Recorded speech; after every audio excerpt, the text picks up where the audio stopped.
All right, welcome to this explainer. Today we're heading straight to Harrison, New Jersey, right under the bright lights of the SheBelieves Cup Final, to uncover an absolute tactical masterclass together. We're breaking down a match that was completely defined by tension, tactics, and, ultimately, triumph. The U.S. women's national team taking on a fiercely determined Colombia. If you love discovering how a team tests literally every ounce of its physical and mental resilience to pull off a win, well, you are in the exact right place. So, picture this. The pressure is mounting. You've been battering the door down for over an hour, but it just won't budge. And then, in a flash of brilliance, you hear the commentator absolutely scream, "Upper corner, can't even get a hand on it." That is exactly what happened with Alyssa Thompson's spectacular winning strike. But today, we're not just celebrating that goal. We're going to deconstruct the exact tactical problem the U.S. faced, how Colombia agitated that problem, and the brilliant sideline adjustments that finally solved the whole shebang. Section 1. The Tactical Blueprint. Setting the Stage. Okay, let's dive into this. To understand how that explosive finish happened, we first got to look at the setup. Because this wasn't just a game of soccer, it was a high-stakes chess match right from the opening whistle. The U.S. rolled out this really fascinating 3-diamond-3 formation. Avery Patterson was operating out of left back, and her role was relentlessly demanding. I mean, she was tasked with moving up and down that flank constantly. Meanwhile, Alyssa Thompson was instructed to pinch inside. Added to this mix was Lily Johannes, slotting into a box-to-box midfield role to connect the defense and the attack. And remarkably, this aggressive posture featured just one single change to the lineup from their Olympic gold medal match. They were bringing their absolute best to the pitch. But a game plan is only as good as its execution, right? And Colombia came fully prepared. The entire first half was really defined by this striking contrast. The U.S. was mounting this relentless, high-pressure attack spearheaded by Trinity Rodman and Rose Lavelle. They were probing, just trying to find any crack in the armor. On the flip side, Colombia was absorbing all that pressure and launching absolutely lethal counterattacks. And the engine behind those counters? Real Madrid superstar Linda Caicedo. Honestly, it was like watching a one-woman counterattack force at times.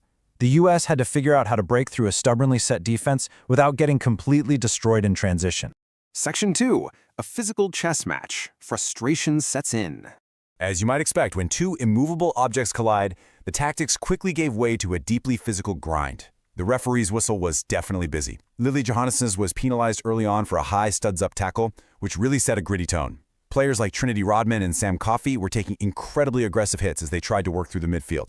And it wasn't just the U.S. feeling the heat either. Colombia had their moments of near elation, like when Manuela Venegas sent a crucial heart-stopping chance just over the roof of the net. Both teams were grinding, literally fighting for every single inch of grass. But the biggest puzzle the U.S. defense had to solve was, without a doubt, Linda Caicedo. The broadcast actually captured it perfectly, noting, every time she's threatening, even right now. Whether she was gliding past defenders, flashing moments of incredible brilliance, or drawing critical fouls out wide, Caicedo was a relentless menace.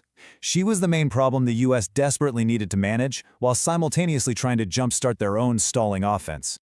7. That is how many consecutive games the U.S. had gone without conceding a single goal entering this match. Just think about the psychological weight of that for a second. With an unyielding 0 on the scoreboard deep into the game, every single time Caicedo or Santos touched the ball on a counterattack, that massive defensive streak and the SheBelieves Cup trophy itself hung in the balance. Section 3. Emma Hayes sparks change, shifting the momentum. So, the game's deadlocked, the players are battered, the clock is ticking down into the final 10 minutes. Now this is exactly where elite coaching separates the good teams from the champions. From the sidelines, U.S. coach Emma Hayes delivered a simple yet utterly pivotal instruction to her squad: step it up. It wasn't just a request for more energy, it was a demand for precision, a call to break the stalemate before it was too late. And she didn't just use her words, she used her bench. Hayes completely injected the game with fresh, dynamic energy by bringing on a highly specific trio of substitutes: Olivia Moultrie, Jaedyn Shaw, and Sears. This was the solution to the Colombian problem. This substitution package was specifically designed to exploit tired Colombian legs. They were brought in to increase the tempo, speed up those intricate 8-pass sequences, and finally carve open a window of opportunity in that stubborn Colombian backline. Section 4. The 81st minute breakthrough. Solving the puzzle. Put yourself in the player's shoes for a second. Your legs are heavy, you've been fouled repeatedly, and the defense seems totally impenetrable. So how does a team finally break an 80-minute deadlock on a grand stage like this? Well, it doesn't happen by accident. It happens through clinical, lightning-fast execution. And this brilliantly illustrates exactly how it went down. Let's slow down the frantic play and analytically break down the sequence. First, Avery Patterson, who we mentioned earlier in that demanding left-back role, executes a rapid 1-2 touch to suddenly pry open a sliver of space. Next up, Jaedyn Shaw, one of those crucial substitutes Emma just brought on, reads the game perfectly and rolls a beautifully timed pass right through that gap. And finally, Alyssa Thompson finds her window and with just supreme confidence, rockets the ball into the upper V, literally pinging it off the crossbar and in. It was an absolutely unstoppable sequence. The relief and the sheer thrill were just palpable in the stadium. As the broadcast called it, taken until the 81st minute, but the United States finally breaks through against Colombia.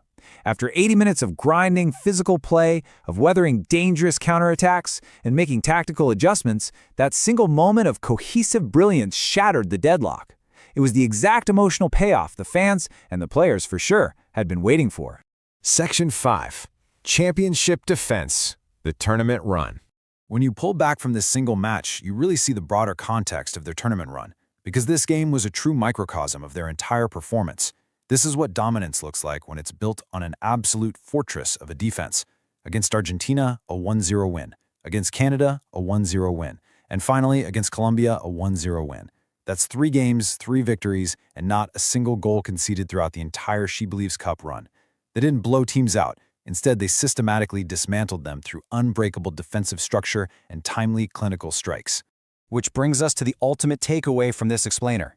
We've seen their tactical flexibility, we've seen their incredible physical grit, and we've seen exactly how Emma Hayes can deploy her bench to change the entire complexion of a match in its dying moments. So, I'll leave you with this provocative thought.